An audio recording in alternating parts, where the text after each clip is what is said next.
Welcome to Millennials Meet Liberty, your source for searing hot libertarian takes on the world's weekly headlines.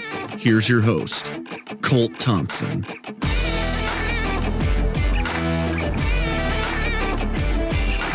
Good evening, everybody, and welcome to another edition of Millennials Meet Liberty with yours truly, Colt Thompson. Here we are on episode number 24. Cannot wait to deliver the 24th installment to y'all. Today, I'm going to talk about one specific topic in general. I'm not going to devote this to 2 or 3 different little bits. I'm going to take the entire duration of this episode, the full half hour, to discuss a YouTube video that I watched that was passed along to me from my brother, who is indeed a liberal cuck of sorts. We have pretty good intellectual sparring matches, him and I, as he's a pretty devout leftist. And of course, I'm very right of center, particularly libertarian-esque. So today's episode, I want to focus on the video put out by Kyle Kulinski of Secular Talk. So Kyle Kulinski, for those of you who know him, probably has around, I don't know, maybe close to 1 million subscribers on YouTube, probably somewhere around 800,000 subscribers at this point. The video that I'm referencing actually took place roughly a month ago.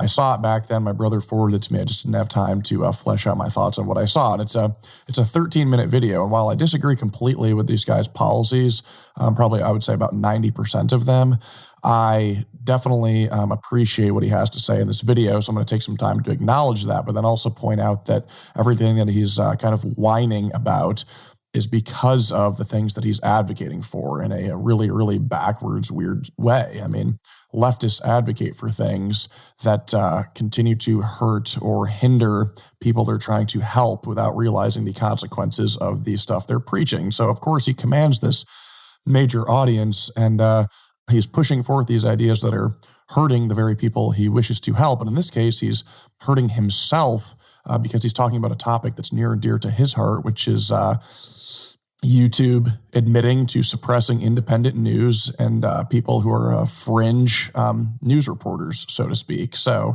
I'm going to flesh this out a little bit. So the video was shot roughly a month ago. If you look up Secular Talk on YouTube, you can find the video. And it's, of course, on YouTube, and it's titled YouTube, in all capitals, admits to suppressing independent news, pushing CNN and Fox News. So that's his video. It's about 13 minutes long.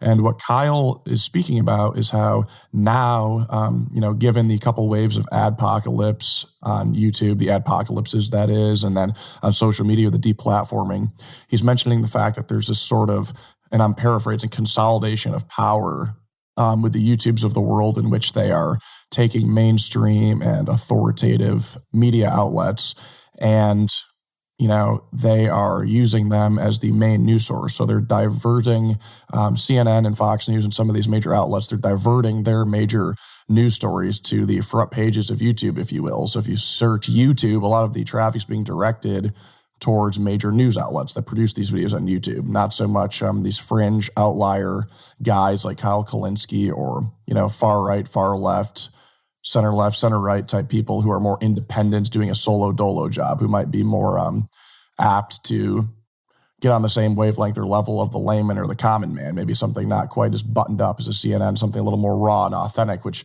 Kulinski puts out there to his audience that are very left of center. So he's talking about how YouTube is deliberately coming out and saying, here's our policy guidelines. We've decided we want to kind of, weed out the bad apples like the Kyle Kulinskis of the world who offer an alternative opinion, something that's a little more racy or dicey or kind of off the beaten path, because we don't want people consuming those ideas about our government and about the news around us. We want only the approved official outlets to do these things, who've had this long timeline of, putting out their narratives to the public through cable television. And now we have this age of the internet where it's not just cable television. So these cable television outlets are trying to compete with these more realistic, authentic type news reporters like Kyle Kulinski, and they're having a difficult time, as Kyle alludes to.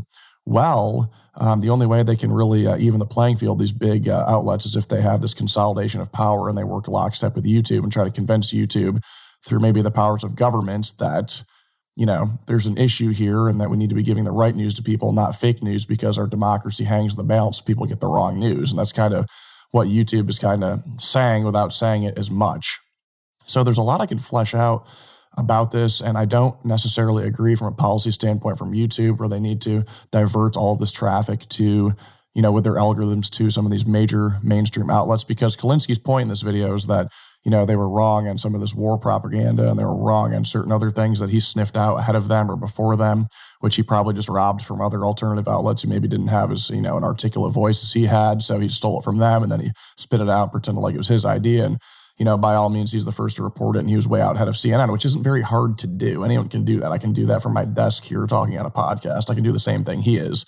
The ironic part is I have the education with the economics and actually what's going on in the world to counteract pretty much 90% of what this guy parrots. So what he actually parrots, this Kyle Kulinski guy, and I'll get into his pinned tweet he has on Twitter, that is what the regime and the overlords want of us. They want people like him dragging everyone to the left. So there is this consolidation of power that he's actually bitching about. So the things that he's bitching about are things that are caused by government interference, intervention. Like I said, these public utility type things like cable networks and cable news that are now wading into the waters of the internet are now, you see this consolidation of power amongst the YouTubes and the social medias and the tech titans, hovering around Washington, D.C., how they need to be regulated by Washington, D.C., because that's what the government overlords want us to think and act and do and follow, and all this propaganda. So it's stemming from government. They are enabling these big news outlets to do these things. And in turn, they're now jockeying with social media companies and YouTube. So that's what's going on. It's all born out of centralized power. And that's what Kulinski doesn't get. He just thinks if you put the right guy in charge like Bernie Sanders, it's going to get better. Well, I hate to break it to him, that's never worked, ever. So he is the one on the forefront of dragging the country to the opposite of the solution in these types of situations. If you want to see these companies doing away with the algorithms, actually pressure being put on them, well then, yeah, you need to see these big cable news outlets not as buddy-buddy with social media and YouTube. And for that to happen, the government needs to stop regulating cable news like utilities, so on and so forth. That's really the crux of all this, but Kulinski doesn't understand these things. So the things he advocates for, like fairness and equality, are pie in the sky things that never happen. It just keeps the powerful people in power because they're always going to promise to do these things and it never happens. And then they have people like Kulinski who are out maybe ahead of them in air quotes, like he knows so much, but in reality, he's just dragging further and further to the left, which means more war, more debt, more regulation, less competition, more monopolization and centralization of power. These are all the things he's advocating for without even knowing them. So he's right to say he doesn't like the policy, and I completely agree. I mean, if it was an unfettered open market on YouTube for really the best ideas and best content creation ideas reign supreme, well, of course, people like him and maybe even I would, take the gauntlet and really win there.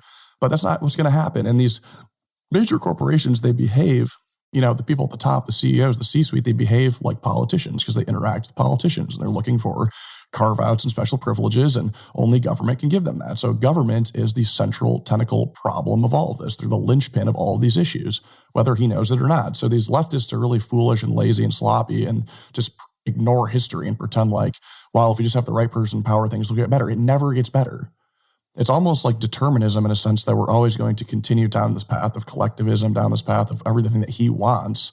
We're getting inch by inch, getting closer to what he wants. He's pushing us towards what he wants, and simultaneously, the real standard of living for the United States is not improving per what the government's doing. The cost of education goes up, the cost of healthcare goes up, the wars continue because we're moving further to centralized power, less free markets, and government intervention in total. So that's what we're going towards. We're going towards everything that he wants, whether he knows it or not. He just wants to refine it more and make sure there's like a more righteous person in charge. But the reality of it is people who are righteous will not be in charge. And if they are in charge, they're never going to get anything accomplished because just the nature of government is inherently bad and evil and never achieves the ends it sets out to do. In fact, all it is about is self-preservation. Government and these major monopolies, they want to protect the interests of a few to control the majority of people's minds and their life and just prop themselves up. That's all it is. So Kulinski's advocating for these things while he's simultaneously bitching about how it's hurting him. Yeah, it's hurting the little guy, the centralization of power by which the government is pressuring to YouTube to do implicitly, much like anything. When Facebook was getting out of hand and all of a sudden the government didn't like the government and the bureaucracy, they want left-leaning people, they want Democrats to win. Of course, we all know that.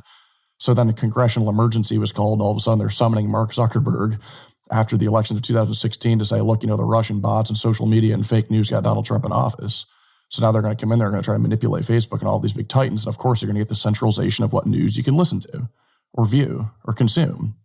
So these are the things you're like, Kulinski, okay, I understand that he's upset. I get that. I'm a content creator myself. But he's exactly wrong when it comes to what the actual solutions to these things are. Bitching isn't going to help anything. He doesn't know what he's talking about. Begging on his hands and knees for his listeners to listen to him and click subscribe. Yeah, that's probably the best thing he can do, and maybe get his Patreon fired up. But, we need alternative platforms to YouTube. It's this freaking Goliath right now. And unfortunately, the government's sullying it right now. So you need competitors, but when the government's involved, there is no true free market, hence the situations we're ending up with right now. So even, highly socialistic or communistic regimes, they let creep in capitalism in certain markets where they know it'd just be mass devastation, chaos. They're like, you know what? We kind of have to let them in for food once in a while, because if we let the markets into food, everyone won't completely starve. So if they don't completely starve, at least they have a sustenance to keep voting for our power trips here where we control everything and they stay poor. So if they were to allow the free market into other aspects and avenues of life, then of course the costs would come down, but then they would lose the power at the top. That's how these things work. The government hates competition. And of course they hate competition when it comes to ideas and things that'll keep them in charge. And the ideas that'll keep them in charge are the ones that Kulinski's parroting, whether he knows it or not. And the reason I know this, and I want to lend credence to what he said, because he's right that it's, kind of lame that YouTube's doing that. It's got to feel shitty. I mean, myself, I'm a content creator. I'm going to be dealing with this as well. I don't have an funded, pen of money laying around, but I'm kind of in his boat, but a little bit more poor and a little more average, but we're going to be fighting the good fight. And he mentions that they're not even distinguishing what alternative news is that's not allowed on Facebook, or alternative views. He's saying they could be left, right, or far right. He threw that little jab in there, like far right, right. So like someone like me, which far right really just means free markets, anti-government, anti all the things he's bitching about.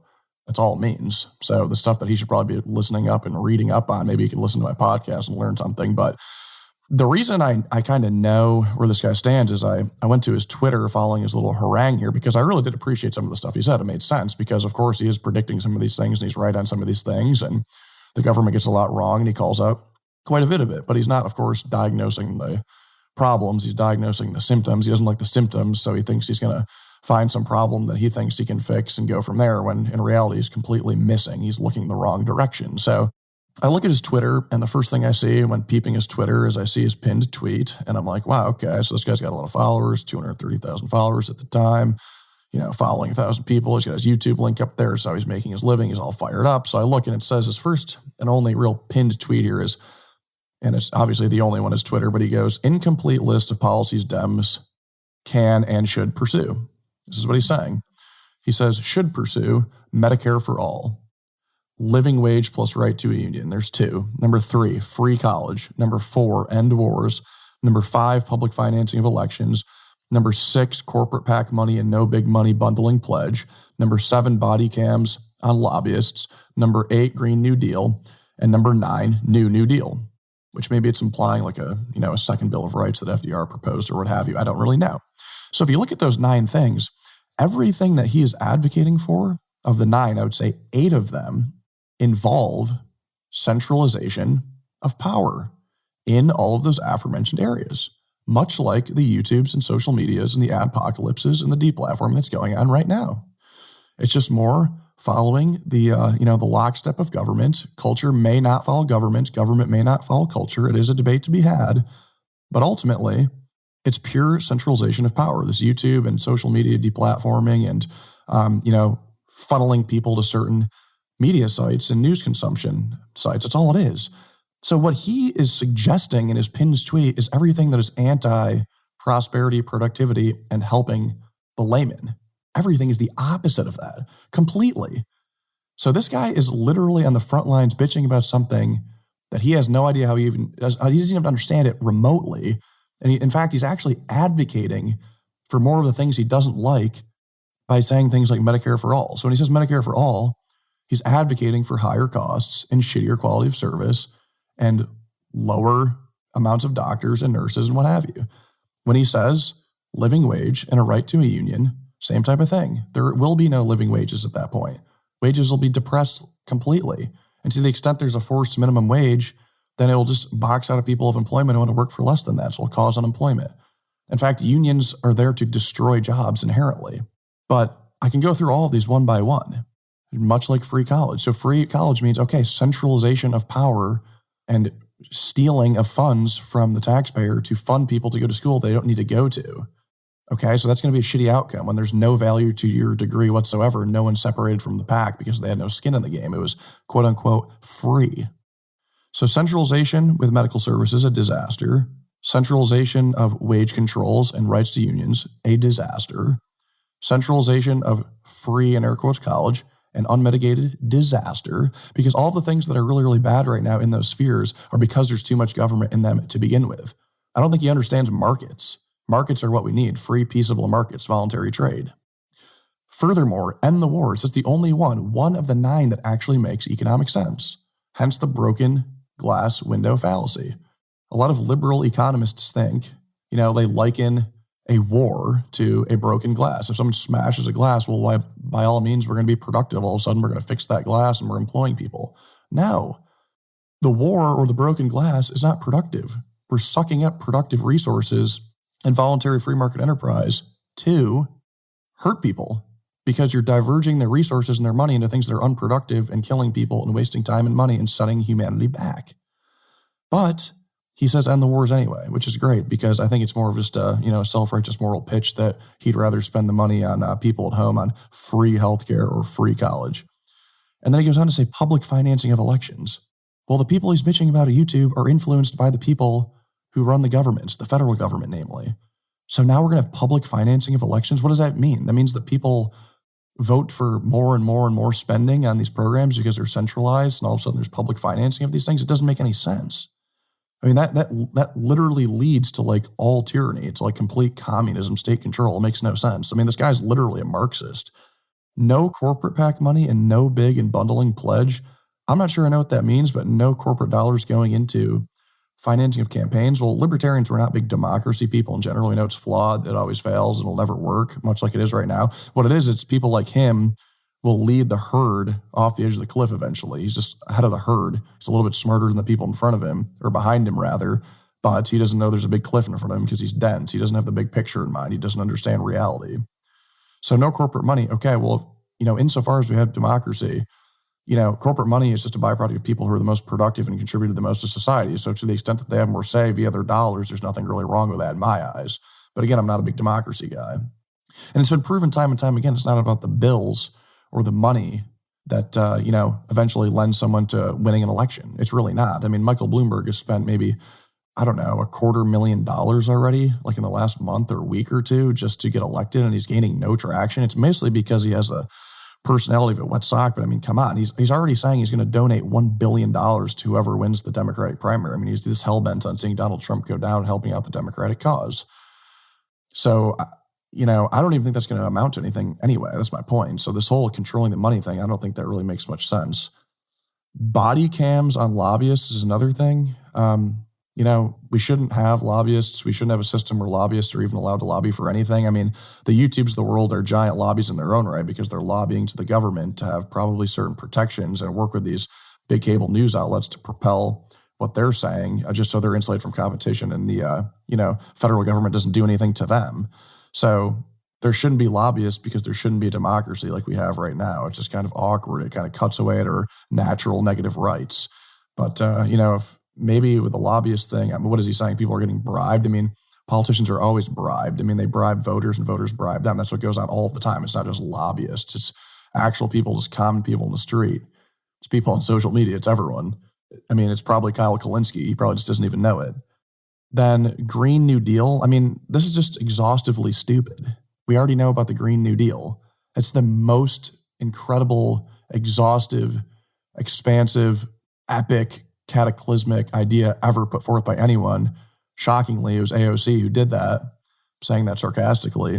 But that'll be top-down control of environmentalism and retrofitting every building in the United States. I think she walked that back, or promising people to have jobs while they, even if they don't want to have a job, then they don't have to work. I mean, it's all these like goofy things that don't even make any sense. I can't even barely get these things out. It makes zero sense. I think when AOC released the details of the Green New Deal, she actually walked back the part of the website where it said, a job for people who want to work or people who are unwilling to work. It didn't make any sense. The whole thing was goofy. I mean, that would literally cause a death spiral. I mean, if you talk to the director and the former founder of the, Greenpeace, he comes out and says what she's proposing would lead to mass death and starvation on a scale not seen since the bubonic plague. I mean, I don't know if Kulinski even knows those basic facts about something like that. It's just a shit show. The Green New Deal is just socialism wrapped in a bow. It's tailored towards environmentalists who will get on board with the socialist stuff because, of course, they're all left-leaning and that's what they believe in. And all of those things. It's just really, really, really eerie. I mean, and it makes no mention to the Green New Deal of nuclear power, which the private sector is super privy to, which would be probably the catch-all for all of these things. I mean, we don't need wind and solar. We need nuclear. That's the option here. We need the capacity to store all this energy, but it's really the most efficient, clean thing we could possibly do to mitigate and curtail these climate issues that we have, kind of like the cows farting, like AOC is whimpering and whining, complaining about, saying we have 12 years to live. It's just the whole thing is bizarre. Then she also throws in this whole idea about we need like sexual and like people of color equality while we're doing this. So the types of jobs have to be tailored specifically to people. I mean, she wants to socially engineer and direct the entire economy's resources, time and money. It's so foolish. And this guy literally puts that in his pinned tweet. It's got 13.5 thousand likes and 4,000 shares. I mean, my God. I mean, this is just fucking foolish. It's so stupid. It's like someone like a second grader would think that's like a good idea. And there's so many people eat this up. He's like all upset about the YouTubes of the world. He's upset at the government, but the government's just manipulating people who are as stupid as him. He's just manipulating people who are a little bit stupider and pushing them further towards the cliff they're going to eventually fall off with him leading the way. And then finally he says a new deal. The New Deal was probably the worst piece of legislation ever passed in the United States of all time. It locked in Social Security and locked in Medicare for all. And it's a disaster. It's a mere pittance that people collect because they desperately need it. The government told people, we're going to encourage you, we're going to de-incentivize you to save, we're going to de-incentivize you to take care of your health, and we're going to make sure that you can make it impossible for you to separate your health insurance policy from that of your employment. So we're going to set all these things up so that you're literally dependent on us forever into perpetuity. We're going to exhaust all of your meager savings you have. We're going to put you in a reverse mortgage, and then you should be really grateful and happy that you have Medicare and that you have Social Security. It's the biggest sham of all time. It's completely bankrupt. It's dumb as fuck. So this guy's advocating for, like, it's the more cowbell thing. It's just the Einstein thing of, you do the same thing over and over again. Eventually it's stupidity because it doesn't work over and over again. I mean, everything this Kulinski guy advocates for is in lockstep with big government. They're not just quite there yet. They can't completely openly admit what their ends are, but their ends are more control. So Medicare for all, living wages, unions, free college, all of these things, public finance. The only thing he gets right is the end the war thing.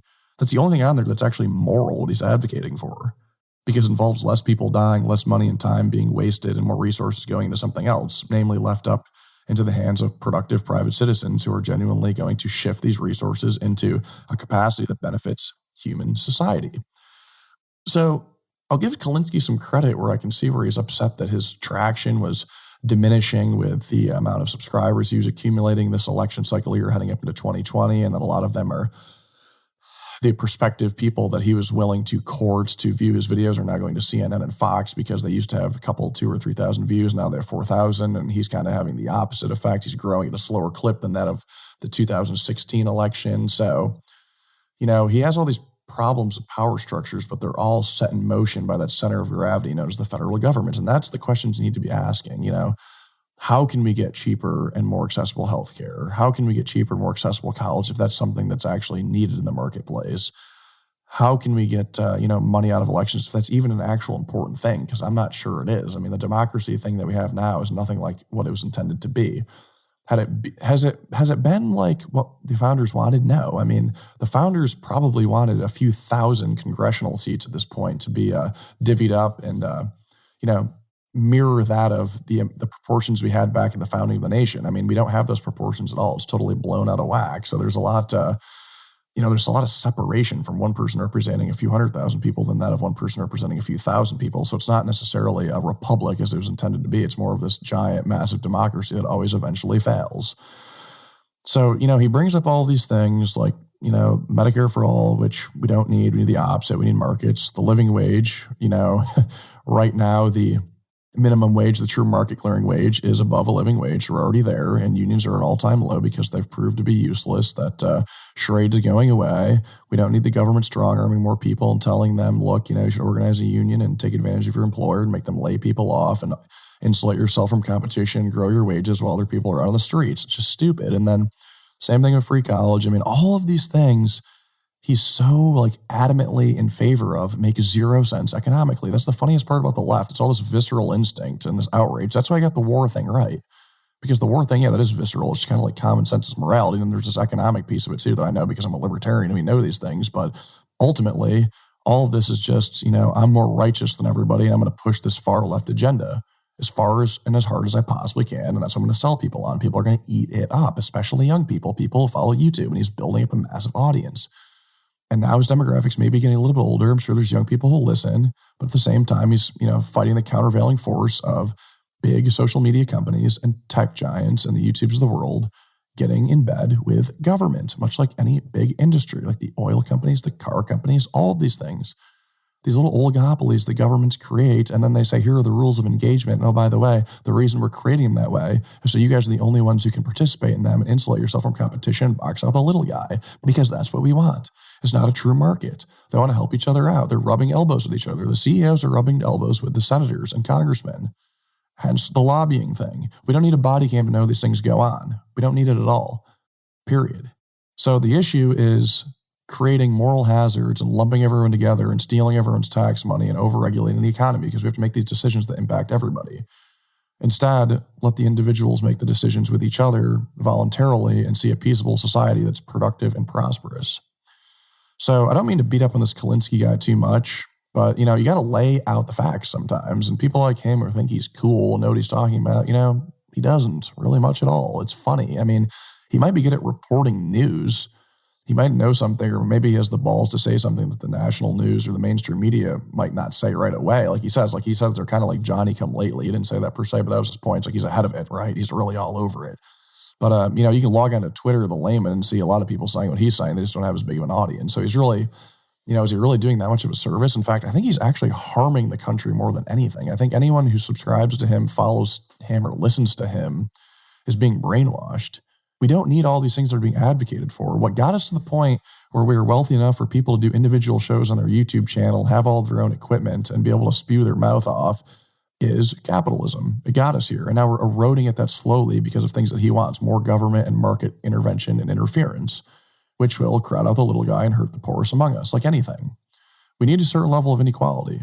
But what's going to cause drastic more inequality is the consolidation of power through brute government force.